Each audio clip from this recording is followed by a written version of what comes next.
covering today. Hold on, we just started recording. So welcome to our Thursday forms class. We are covering the solar form that we didn't finish last week. We didn't get to last week. We're covering the seller's affidavit of non-foreign status, which is form AS. Don't ask me. It should be like SANF, but it's just the AS, which doesn't make sense. So seller's affidavit of non-foreign status. If you're looking for that in your car forms library, the easiest way is to search non-foreign. It's AS-1S. Yeah, because it's a seller anyways, but it should still come up under AS. It just, you have to scroll because it searches everything with an AS. And then we're also covering the qualified substitute form. And I just realized that you guys are just going to have to bear with me for a second because I did not come prepared today. All right, let's see. We're going to share this one. We're going to get it all set up. So those are the three forms that we're covering in your car forms library. Again, if you add them all and select them, you can open up the new editing software and pull all three up at the same time, which is what I have done. I'm just getting you guys situated to my other screen. So hang with me for just a minute. I suppose appropriately, I should say you all instead of you guys. And one more thing, I do have the chat box up. So feel free to, if you have questions, to throw them in the chat box, or I'm watching you so I can see if you unmute yourself and you have something that you want to share, or you can just unmute yourself and be like, stop, Amy, I have a question, and I'll stop. That's totally okay too, because sometimes I forget to take breaths. Before we get started, does anybody have any questions? All right, so we're going to dive in first with the Solar Advisory and Questionnaire car form SOLAR, right? That's like the easiest one out of all of them to come up with. You've probably never seen this form before. However, it should be used on any listing that has solar attached to it. Okay, it came out, I believe, in 12 of 22. I don't think that was the revision date. I think that was actually when it was released. At the top of the form goes the property address, and then you can double click that date form to put in the day's date that you create this. So put in today's date. Otherwise, it pops up a calendar if you single click and you can select the date on there. So this, again, is going to be used for any listing that has solar on it. And there's some questions that the seller has to answer. I have not looked on Glide to see if this form populates through Glide. So at some point I'll check that out. Solar ownership.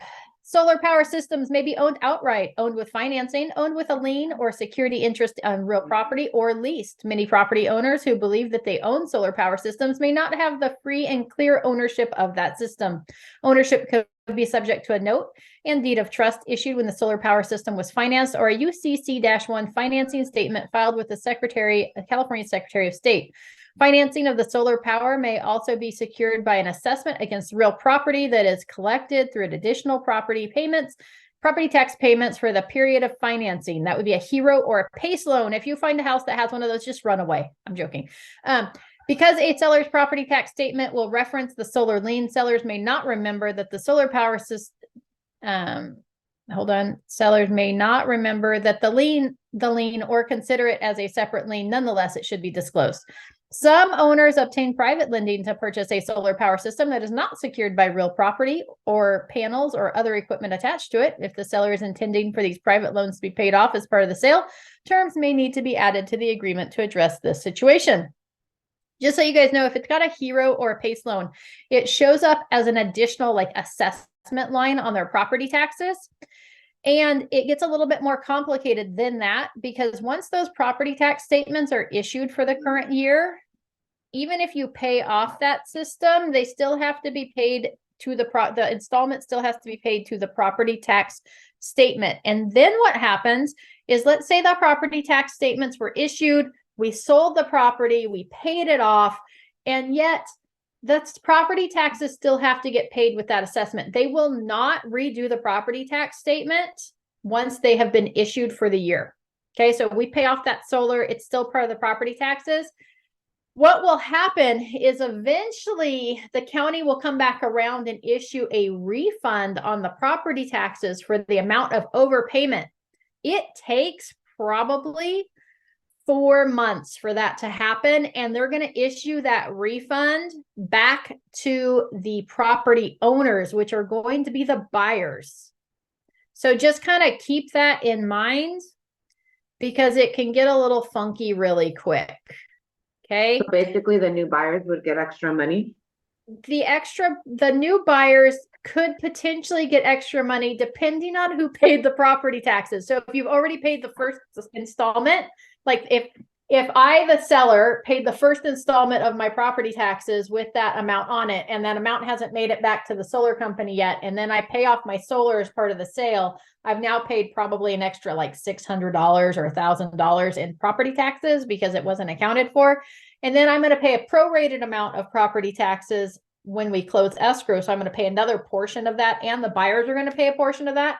So yeah, technically the buyers will get all that money back. So you just need to negotiate that up front. That's why I say if there's a hero or a PACE loan, just run. Those are horrible. Never finance anything with a hero or a PACE loan. Please don't do it. Find another way, or just wait until you can pay for it with cash, because those are the worst possible ways to finance something, is to put it into your property taxes. So how would you know, like, what if your clients don't know what it is? So would it be good would we find out when we pre-open escrow who the solar company has a lien on it and all that info? Because, like, for example, like my client said, I just got the listing, they have solar, and they said it's through Sunrun, but they don't know how it works. She's like, Yeah. no, this is the way it happened. She's like, we basically, instead of paying PG&E, we pay the solar company. And I'm like, but is it leased or owned? So, okay, well, that's good, because that means it's not a hero or a PACE loan, because they're paying the solar company. So, yeah, we won't know. You'll need to see if they can track down the original documents that they signed to see what that is. You can also pre-open escrow, which will then also pull the property tax records and let you know whether there's a lien or something recorded against the property.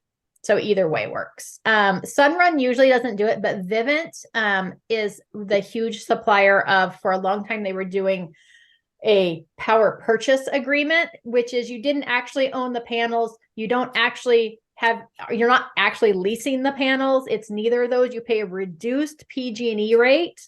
They've pre-negotiated your kilowatt per hour rates for the next 20 years.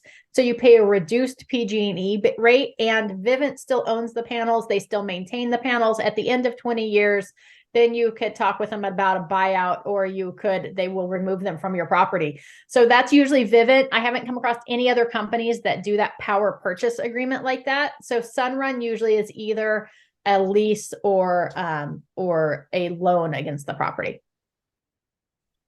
Maybe. Chances are, yeah. Sorry, I missed the beginning of this because I was dropping out my daughter.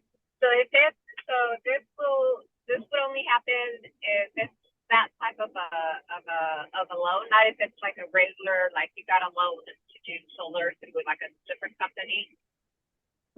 So they only put it in your property taxes if it's a hero or a PACE loan. Otherwise, you're paying either the solar company directly. And what I was going to say a moment ago too is, if you're paying the solar company directly, it's probably a lease. It's probably not like a financed purchase. You can still buy them out. You can still pay off the lease, but it's probably a lease. If you're paying a bank, it's probably, and it's recorded against the property, it's probably a loan. And so you've bought the panels and you own them, but you owe money on them. Did that answer your question, Adriana? Yeah, we just bought solar, and now it's like, wait a minute, but we've got a loan from a third company, and I don't think they have anything to do with our home taxes. Yeah, you would know because you don't pay a monthly payment on it if it's part of your taxes. You just pay it as part of your tax installment. It's a way to do it. Okay. All right. You're like, now I'm questioning everything I believe. No. Yeah. Solar's good, and it is a win. Like when we did solar on our property there in California, we were planning to buy our solar outright. So we had actually just contacted some companies to get some quotes, so we knew what we needed to have in the bank in order to pull the trigger on it. And then we looked at what the payment would be on to get a loan on the solar, right? To have it installed right away and then get a loan on it, and which wasn't our intention originally. But the payment was going to be less than what we were paying PG&E. So for us, it made sense. Like we knew we had the equity in the property that if we ever sold, even if we sold the next day, we could pay it off. And right. And we were saving, instead of paying PG&E, we were paying off our solar with that same cost because our solar was going to cover 100% of our power. So it made sense. It makes sense sometimes to have the loan, but I would make sure those two things are in place. If you've got potential clients that are asking about solar and whether it makes a good choice or whether it's beneficial, it absolutely could be, as long as it covers the cost of their PG&E and the payment's not more than, then it could make sense to do that. And again, I always want to make sure that if you're getting solar on a property that you could pay off that solar if you had to sell the property immediately.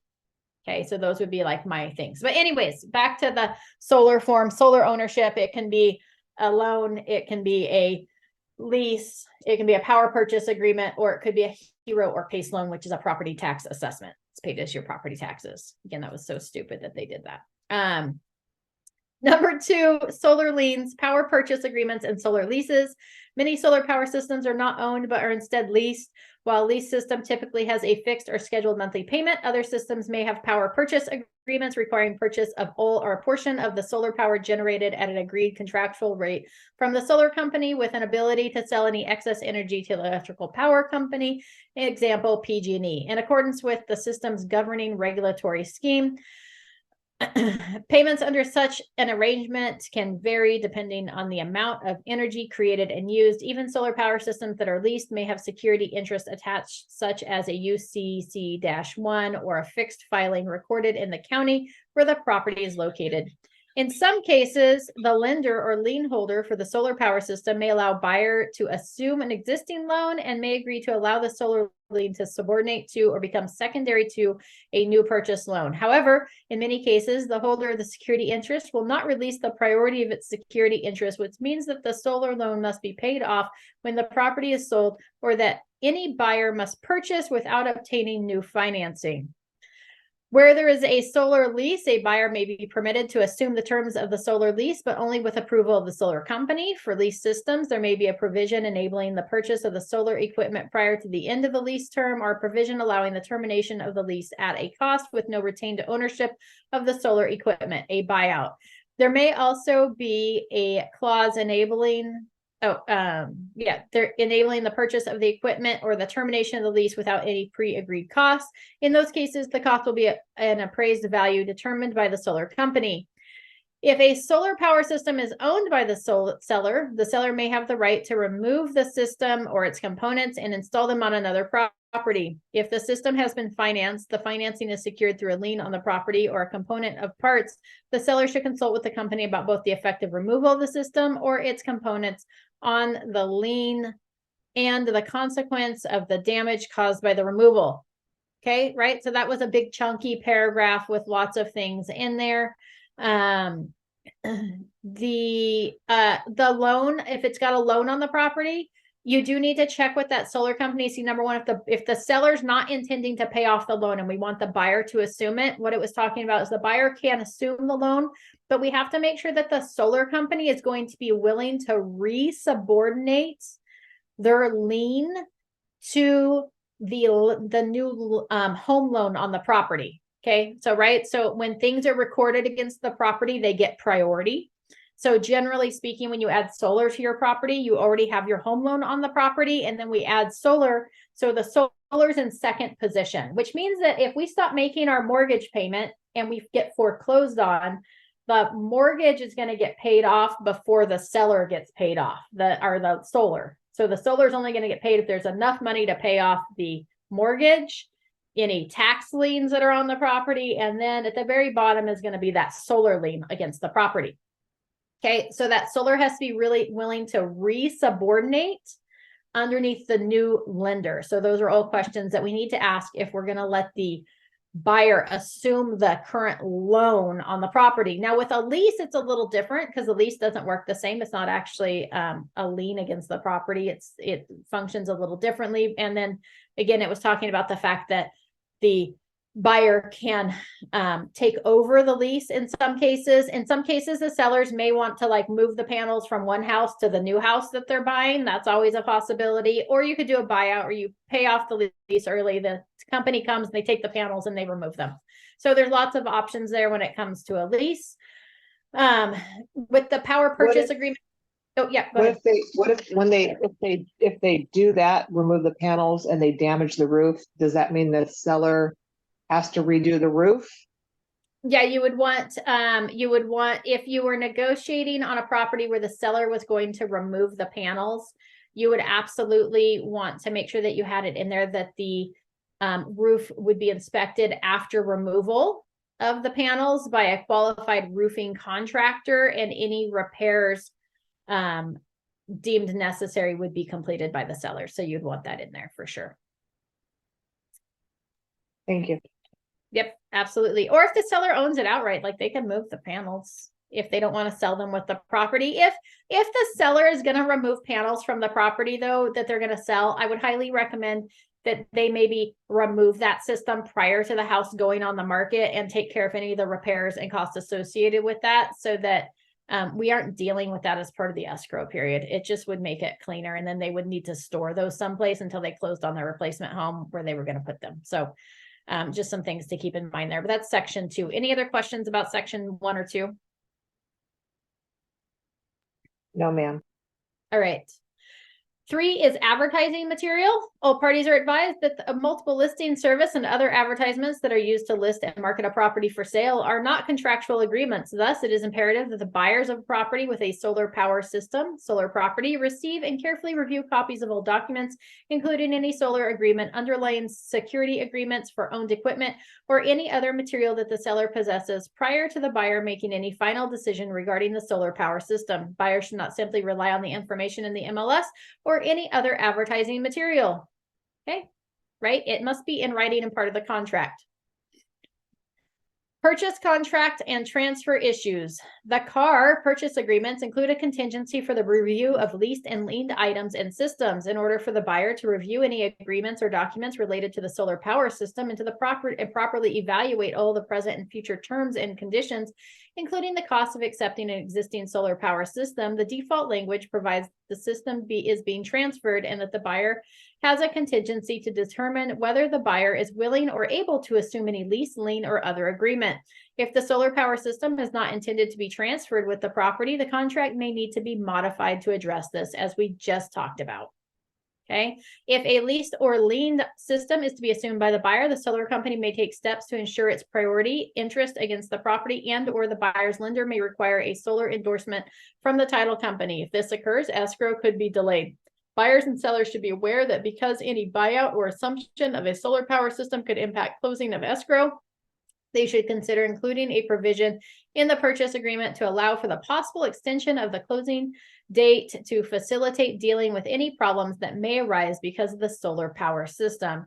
I usually don't negotiate that up front. If there's a delay from the transfer of the solar system, it's usually all parties are willing to extend the escrow to make that happen. It hasn't been a problem yet. So, and we actually haven't had to delay close the escrow for any solars, but sometimes they are slow.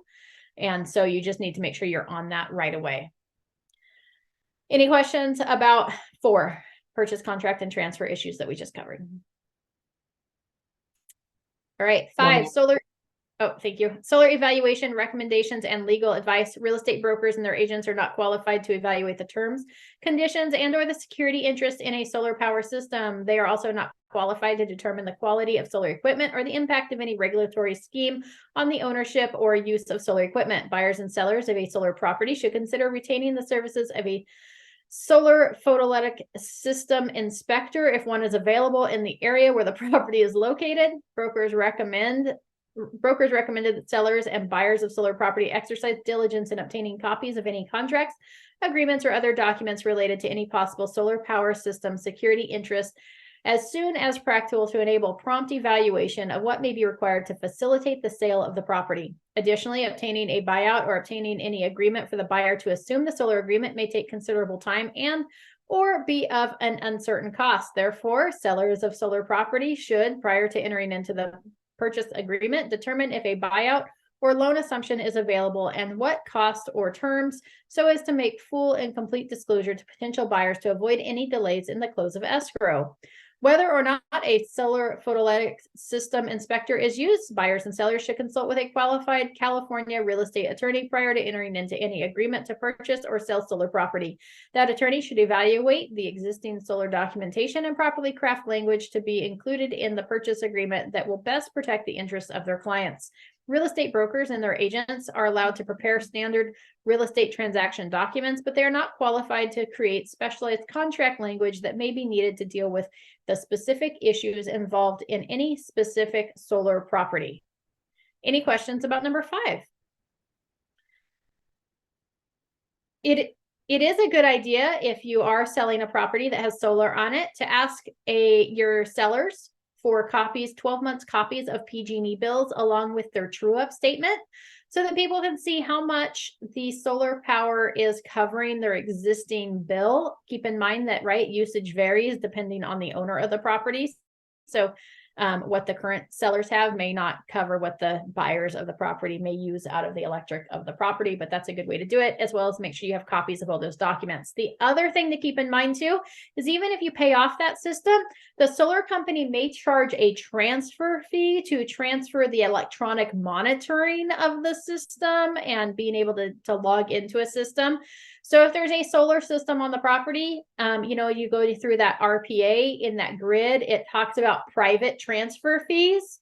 You may want to check the box there that the seller is going to cover any private transfer fees, because that would be a private transfer fee. I think it also covers it as well in the items included, that if anything charges a fee to be put into the new buyer's name, the seller covers it, but I would just check that box just to make sure it's covered. Section 5. All right, section 6. So here are the questions that the seller needs to answer regarding their solar system, right? Solar property questionnaire. If yes to any question, provide an explanation. It works the same as the TDS or the SPQ. General solar power system issues, the approximate age of the solar power system. It's asking, are you aware of the approximate age of the system? If you mark yes, then guess what? It's going to ask, how old is it?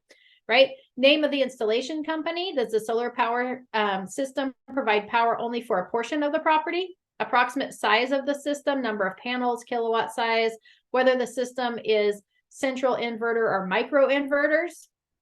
And remember, per our disclosure information advisory, if they don't know the answer to the question, it would be no. And you could always state that you're unsure of the questions you answered no to. Whether the system is on grid only or an off grid or on grid only, on and off grid or off grid only. Does the sellers know which one it is? Whether there is a battery bank or power wall that enables the system to run off grid, whether any portion of the system is installed anywhere other than the roof, material, facts, or information related to the solar power system, right? So on grid is like your typical residential solar system. It's got solar panels on the roof. It usually has some sort of inverter by your power panel. The panels produce power. It passes through back into the grid, into PG&E. You get a credit you pay PG&E for your power, but you get a credit for any power that you produce. That's how a normal system works. If you have a battery backup system, if it works like a normal system, but you also have a battery backup, which means it's keeping those batteries charged in addition to sending power back to the grid, that would be that on and off grid system. Okay, where if the power gets shut off, I can run off my batteries. I can run off grid. I can turn off the main power to my box and transfer it all to the batteries, on and off grid. If you're not connected to PG&E and you're running 100% off the solar, it's very uncommon in the state of California, or at least in Solano County, to encounter that. It's probably not happening, but that would be, hey, I'm not connected to the grid. I just run off my solar. Up here, it's probably 25% of the properties are off-grid properties. They have no connection to the power grid whatsoever. Okay, but we don't encounter that very often in California, but that's the difference between those, in case you were wondering how a solar system works to begin with. Okay. B is owned solar power systems if applicable and conveying with the property. Owned, right? So this would be owned. Whether the system still has a balance due on financing, yes or no? If yes, what is the balance? If yes, is it secured by an interest on title, right? That it's recorded against the property. If yes, is the loan transferable or assumable by the buyer? If it is not secured on title, the agreement may have to be amended for the buyer to be responsible for the balance, right? So if it's not agreed to on title, we may want to make sure that if we're paying it off or if the buyer's going to be responsible for that. Whether there is an annual true up from the power company, yes or no? If yes, what is the approximate bill amount? Whether there is any other type of lien or encumbrance on title or on a property tax bill or otherwise. Whether there is a power purchase agreement, and then the explanations for any yeses. Okay. Any questions on A or B? Again, our goal is not to advise our clients on how to answer these questions. Our goal is to give them this and ask them to provide the answers to the best of their ability. Okay. Same thing with the TDS and the SBQ. Leased solar power systems or systems with a power purchase agreements if applicable. Are you, the seller, aware of the name of the company with the lease or power purchase agreement? If yes, what is the name? The year that the agreement expires. Keep in mind that if we mark this yes here and we put the name here, we don't have to provide further explanation down here. That's sufficient for answering the question. The year the power agreement expires. If yes, what is the year? The current monthly solar payments, if yes, what is the amount? Whether the payments are fixed or vary over the life of the agreement, sometimes they adjust. Whether the lease or power purchase agreement is transferable or assumable by the buyer. Whether the solar power system is not owned at the end of the agreement. If not owned, can the equipment be purchased? And if yes, what is the estimate amount that would be owed? And then any explanations to anything else that got answered yes. The seller acknowledges that the seller has read, understands, and received a copy of the solar advisory and questionnaire, and seller represents the seller has provided the answers and, if any, explanations and comments on the form and any attached addendum as that such information is true and correct to the best of the seller's knowledge as of the date signed by the seller. And then buyer acknowledges that the buyer has read, understand, and received a copy of the solar advisory and questionnaire. Any questions, any further questions on any part of this solar advisory, the SOLAR? So remember when I was doing my sale, and they paid off the solar and the company went bankrupt and the appraisal company wanted documentation. Would this have helped us or no? The appraiser was way out of line and had no business asking for what they were asking for. And I don't know if this would have helped us or not in that situation. It could have. Okay. Okay. Yeah, Are I don't you know. supposed to keep all your documentation once you once you pay off your solar, so you don't have any issues down the line? Or you should always hang on to your documentation for your solar, because it states in that paperwork the size of the system, the capacity, and what's expected for the system to produce in kilowatt hours, what the panels are worth. So it goes through all that in your documentation. So you absolutely, even after you pay it off, should hold on to that documentation. You don't necessarily have to hang on to the payoff information, although you may want to, proof that it was paid off, in case sometimes solar companies may not remove that information from title and you may have to go back and prove that it was paid off. Same thing with if you pay off a loan against your property, you'd want to keep copies of the fact that you paid it off until you know that it was actually removed from the lien was released. And you'd get a notice of reconveyance, just so you know. So in case you ever have a lien against your property that you pay off, you should get a notice of reconveyance, which states that it was paid off and removed from the property. But otherwise, you should hang on to it from there. And you should always advise your clients that, if they're getting solar, to make sure that they file those in a special file that they're going to hang on to until they sell that property. Under no circumstances should they ever throw that stuff away. Also, well, we talked about the private transfer fee. So any other questions on the solar form? Has anybody ever seen this form in a transaction? Nope. No. And if it was there, I did not pay attention. But I Just so you know, I don't recall seeing it at all. I don't remember. I've never seen this as part of a transaction, and it should be. It absolutely should be.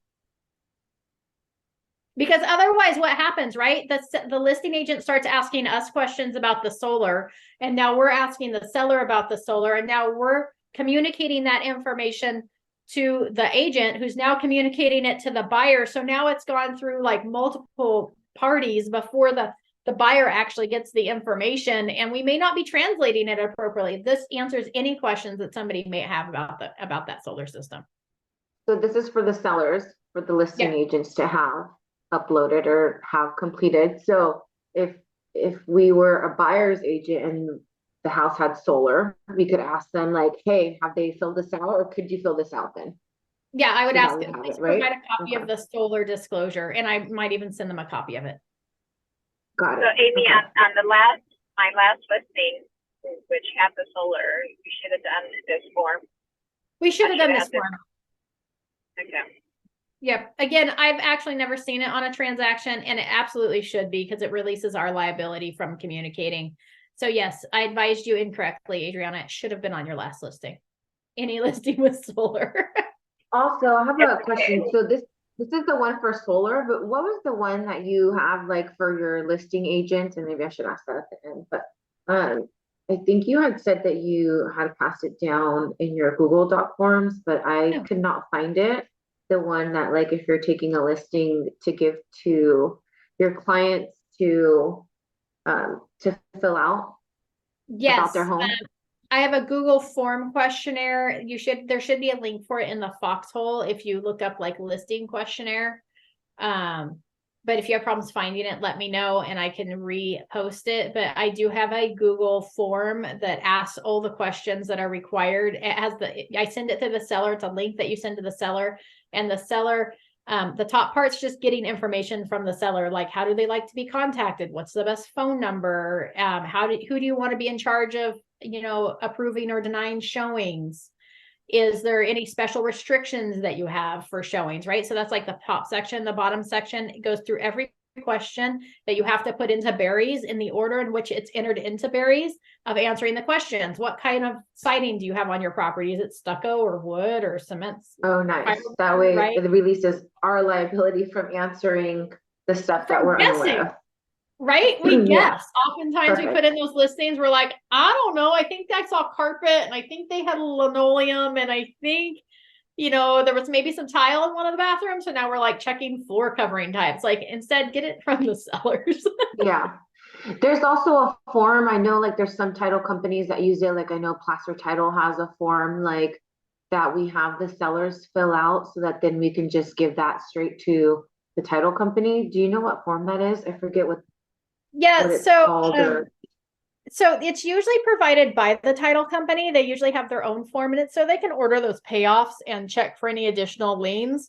So oftentimes you get that form when you pre-open escrow. They'll send over the seller's information request form, and then I usually shoot that over to my sellers immediately, so that hopefully they get that filled out before we enter into contract, and that we can get payoffs ordered to make sure there's no additional liens against the property, and kind of do all that fine-tooth searching before it hits the market. But we usually get that directly. Placer Title has a different one than Old Republic does, that probably is a different one than Fidelity, and those usually require a wet signature, which means that you can't send it for electronic signature. It needs to be sent for an actual, like, the sellers have to print it and sign it, and then they can scan it back and email it to you, because a lot of banks still require an actual signature to release the payoffs. Okay. Are they not with the program that everything's electronic now? Nope. Wow. Right? Like if you can sell a house and do all the other stuff with the electronic signature, then you would think that as well. Got it. Okay. All right. The other form is the seller's affidavit of non-foreign status, the FIRPTA form. This is required per the purchase contract. It states that the seller is going to disclose this. somewhere the state of California has determined that it's the buyer's responsibility that if taxes should be withheld from the sale of the property, if the seller is going to be responsible for paying capital gains tax, that it's the buyer's responsibility to make sure those funds are sent to the state of California at the close of escrow. Don't ask me why. It's the stupidest thing I've ever heard of, but that's whose responsibility it falls on. So this seller's affidavit of non-foreign status, general information regarding the FERPTA and seller's affidavit of non-foreign status. The Internal Revenue Code 1445 provides that a transferee of U.S. real property interest must withhold tax. Sorry, it's not a California thing. Apparently it's a federal thing. Withhold tax if the transferor seller is a foreign person. In order to avoid withholding, IRC 1445 requires that the seller provide an affidavit to the buyer with the seller's taxpayer identification number. That's their social security number, just for the record, or provides the proper affidavit, such as this form, including the seller's tax identification number, to a qualified substitute who furnishes a statement to the buyer under penalty of perjury that the qualified substitute has such affidavit in their possession. The qualified substitute may be an attorney, title company, escrow company responsible for closing the transaction, or the buyer's agent, but not the seller's agent. Okay, right? So normally what happens is the sellers provide that information to the title company. So we're going to complete this form as if that's going to happen. Seller's information, we have the property address. So that's where you'd put the property address. Notice this is blue, which means we can put that in there. The red ones have, yeah. So then, for example, like what you just read, that just means like if somebody did have like a foreign status, so like someone that was from like a different country that was here, that may not have a social, right? Yes, so like this is like or is it just somebody that like technically is not a U.S. resident yet, but has purchased? It's somebody that is not a U.S. resident is technically what that is referring to. So like someone from Mexico that has the I-10 that was able to purchase a home would. Yeah. But doesn't everybody sign this? Everybody signs this because California. So then if it was also somebody. Yeah. Got it. So if it was somebody that like say was from like Mexico and they had an I-10, signing this would just show that they would be paying the taxes. The taxes. Got it. Yep. Or I guess anybody. Yeah. Transfer's name goes here, which is the seller. Each seller has to fill out one of these individually. So it's not a joint thing. It's each seller individually. That's why you'll see when you look at this, there's multiple AS forms. There's like an AS-1, an AS-2, an AS, right? Because every seller has to do it. Authority to sign. If this document is signed on behalf of an entity transfer, the undersigned individually declares that he or she has the authority to sign this document on behalf of that transfer. So if it was like a corporation or a trust or something. Exemption claimed. I, the undersigned, declare under penalty of perjury that for the reason checked below, if any, I am exempt, or sign on behalf of an entity transfer. The entity is exempt from the federal withholding law, FERPTA. For individual transfers, I am not a non-resident alien for purposes of U.S. income taxation, or for corporation, partner, limited liability company, trust, estate transfer. The transfer is not a foreign corporation, foreign partnership, foreign limited liability company, foreign trust, or foreign estate, as those terms are defined in the Internal Revenue Code and income tax regulations. So for most of our sellers, they're going to check that box A, like, I'm not a non-resident alien for purpose of U.S. tax I'm having a really hard time reading that line. I'm not a non-resident alien for purposes of U.S. income taxation. It's because it goes against everything I believe in. We shouldn't focus on the negative. We should focus on the positive. So it should be like, I'm a resident of the United States. Why couldn't we say that? Right? I'm not a non-resident. It's like double negatives galore. Anyways. So that's why I'm a horrible test taker, because they changed the verbiage where it's just tongue twisting and you can't understand what the heck you're asking. Yeah. So A is basically saying, hey, I'm a resident of the United States. Whether it's an individual or a corporation, it's saying we're a resident for purpose of taxation, we're a resident of the United States. That's 3. If you're not a resident, then there's no exemption claim. Then we come down here to section 4, qualified substitute or direct delivery to buyer. Transfer's use of a qualified substitute, that'd be title or escrow, to satisfy FERPTA. That's what most of the time I recommend that we do, so that we're not actually providing the social security number to a buyer. That just seems dangerous. One, a qualified substitute shall be used in this transaction to satisfy the requirements under the Internal Revenue Code 1445. Seller shall provide a completed affidavit to the qualified substitute who will furnish a statement, car form QS, to the buyer stating under penalty of perjury that the qualified substitute has the seller's affidavit. The affidavit is complete, and the seller states that in the affidavit, no withholding is required because of an exemption claimed. Qualified substitute may require the seller to complete and provide a qualified substitute to the qualified substitute the information in paragraph 5. If so, that information should be completed after this form is provided to the buyer. Qualified substitute and seller's broker shall not provide this information in paragraph 5 to the buyer. Transfer additional information direct to buyer. If this paragraph is checked, seller shall complete the information in 5 below and provide the completed form to the buyer. So usually we're going to leave it defaulted to up here, qualified substitute 4A. That's the default, which means that we are not going to fill out this section 5. Okay, so if we don't check this box here under 4B, we do not fill out the bottom of section 5. We just leave it alone. Okay, if we fill out and check this box for B, then this seller needs to fill out this information, which is the social security number or federal identification number, their tax ID number, their address, use home address for individual transfers, office address for entity, i.e. corporations, partnerships, limited liability companies, trust, or estates. I stumbled right over that one. Telephone number. California is number 5. So oftentimes we're not completing number 5, right? So we complete A or 3 if they are a resident of the United States for taxation purposes. We leave 4 at the default. We skip over 5, and then 6 is California withholding. Seller agrees to provide escrow with necessary information to comply with California withholding law, revenue, and taxation code. That's the capital gains tax. California is going to make sure that they keep a portion of that for those capital gains if they didn't fall underneath all those requirements. I understand that this affidavit may be disclosed to the Internal Revenue Service by the transferee, and that any false statement I have made herein may result in a fine, imprisonment, or both. Wah, wah, wah. There we go. So that's how you fill out that form. Again, generally, we're going to check one of the boxes for 3 if it applies. We're going to leave 4 at the default, and then title's going to get their taxpayer identification number and fill out the form to make sure whether taxes need to be withheld or not. Any question? Do you know if they have changed the capital gains? I had seen some like news about it that they were going to try to change the capital gains in California to like a higher amount so that people are more like willing or wanting to sell their homes, even the ones that got like such a super low rate, so that there would be more inventory in the market. Do you know? To my knowledge, nothing yet has been changed. Got it. And I'm sorry, you're gonna have to do something about those roosters because they're interrupting our call. Are they loud?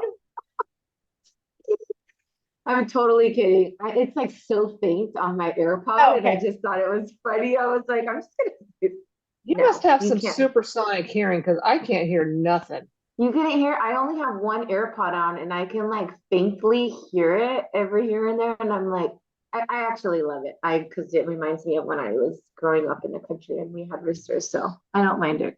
It's been eliminated now. I've shut the window. You All right. meanie Maceo. Any other questions about this form, the AS form? Yes. So then you said if there's like 1 buyer or 2, so however many sellers you have that are selling it, then we would just have to attach multiple ones for them to sign. Correct. To upload to our disclosures. Yep. If you go into the forms, then you search the non-foreign.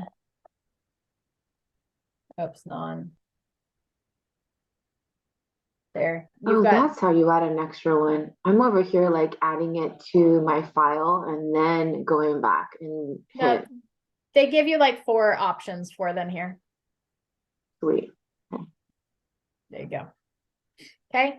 Now the next form, if you remember appropriately up here, it mentioned that, hey, if we're providing it to a third party, then that third party is going to provide back to us a qualified substitute form.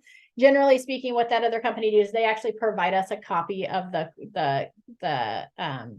seller's FERPTA form that they fill out there at the title company. But you can always, at the close of escrow, ask title to complete the QS form, which is the next form that we're going to complete. Here's all the federal guidelines, just so you know, for that FERPTA form. It just talks about like, here's a foreign person, non-resident alien, green card test. So in case they're like, I'm not sure what I count as, they can go to this next page where it talks about that in more detail. I'm not going to go over that section because it just goes over all the definitions. The QS form is the next one. So that qualified substitute declaration of possession of transfers affidavit of non-foreign status. Regarding the real property identified in the purchase agreement, dated, right? So we're going to fill out and put the date in there that's printed on the upper left-hand corner of the first page of the residential purchase agreement. On the property known as, make sure you put the full address in there, in which blank is referred to as the buyer, buyer 1 and buyer 2. And seller 1, seller 2 is referred to as the seller. In compliance with the Internal Revenue Code 1445, the undersigned qualified substitute states as followed. Qualified substitute name. So this would be like the title company. So this would be like Old Republic Title Company or Placer Title Company or whoever it is that's collecting that information. Transfer is an escrow company, title company, or attorney responsible for closing the above described transaction, or is the transferee's broker, but not the transferor's broker, qualified substitute. Okay. Transfers affidavit. The following transferor has each furnished to the qualified substitute an affidavit stating under penalty of perjury that the transferor's United States taxpayer identification number and that the transferor is not a foreign person. Transfers affidavit. These transfers are all transfers for the above described transaction, right? And we're going to put all the names or are not. So are we listing all of them here or are we not? So it defaults to R.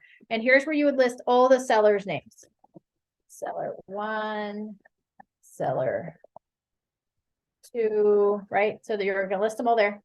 Declaration under penalty of perjury. The undersigned qualified substitute declares under penalty of perjury under the laws of the state of California that he, she, or it is in possession of the transfer's affidavit for each transfer named into above. And then here's where the title company would sign and date this and put their name.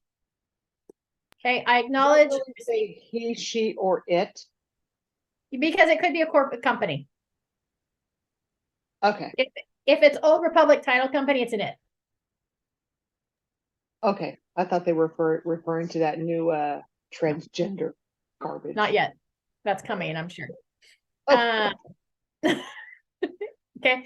Of the transfers affidavit for each transfer named below, qualified substitute. I acknowledge receipt of this qualified substitute declaration of possession of the transfers affidavit of non-foreign status. Again, most of the time our title companies don't fill out and complete this form for us. They just provide us with a copy of the document stating that they collected it. So they have their own form for this qualified substitute form that they send you at the close of escrow. Okay. So, so that's the qualified substitute form. Any questions about that? No, ma'am. Fabulous. So we covered the solar, what is it? A solar advisory and questionnaire. We covered the seller's affidavit of non-foreign status that should be provided with every single transaction. You should have that in there because it's actually contractually required as part of the residential purchase agreement. And the qualified substitute declaration of possession of the transfer's affidavit of non-foreign status. So we covered all those forms. Does anybody have any final questions regarding those forms or any other forms in the CAR forms library? What was the last one that you just did super quick right now? The QS, the qualified substitute declaration of possession of the transfer's affidavit of non-foreign status. Well, that was a mouthful. It's a mouthful. I think it's the longest title in any of our forms. I know you just went over that, but I totally missed what it's for.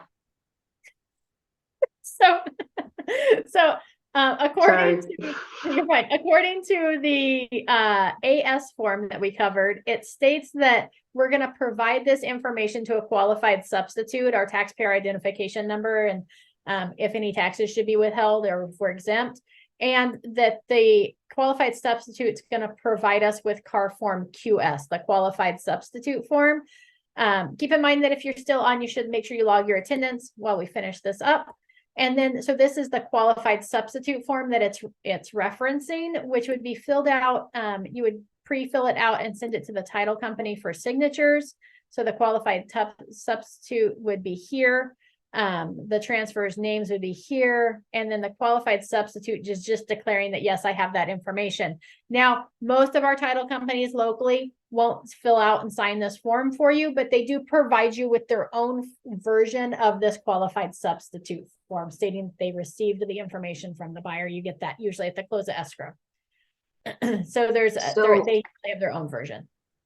Okay, so we always have our sellers fill out the FRIPTA form, but I thought you said that this one goes along with it. So it's not like you can, if the title company has their own and they're supposed to sign and we don't get it to the end of escrow, so then that's just something that we give to the buyer's side before the close of escrow then? Yeah, so we Or fill how does out that work then? we fill out the seller's affidavit of non-foreign status and we provide a copy of that to the buyer.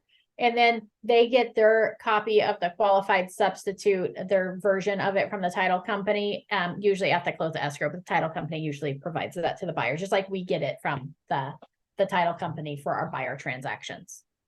But if we're filling this out to attach to our stuff, it's technically not filled out because they haven't signed it, right? So like our portion is, so we would still fill it out and have our sellers sign it, and then it would still be just blank, I guess, and then the other page gets added later.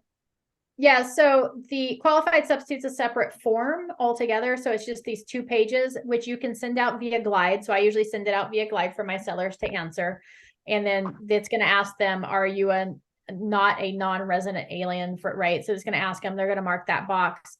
We're going to provide the information to the title company. We're going to skip section 5. So for the most part, this is going to have the seller's name. It's going to have one of these boxes checked and then the seller's signature at the bottom. And that's what we're going to provide to the buyer.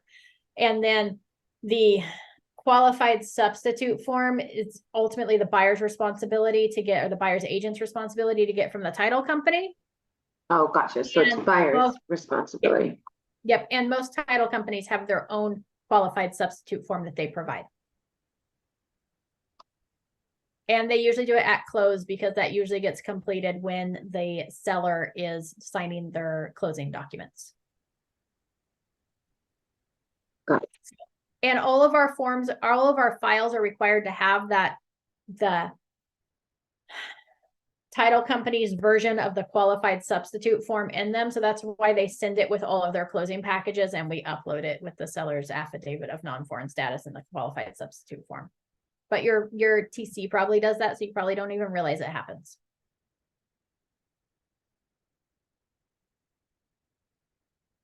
Does that make sense to everybody? Yes, ma'am. Yes. Fabulous.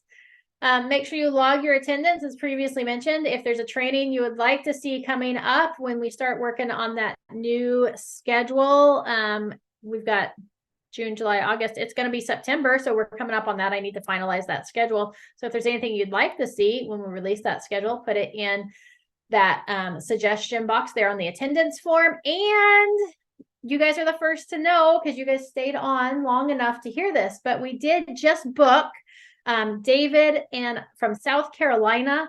He is going to come on at the end of August on the 29th, and he is going to teach us all about utilizing YouTube for lead generation.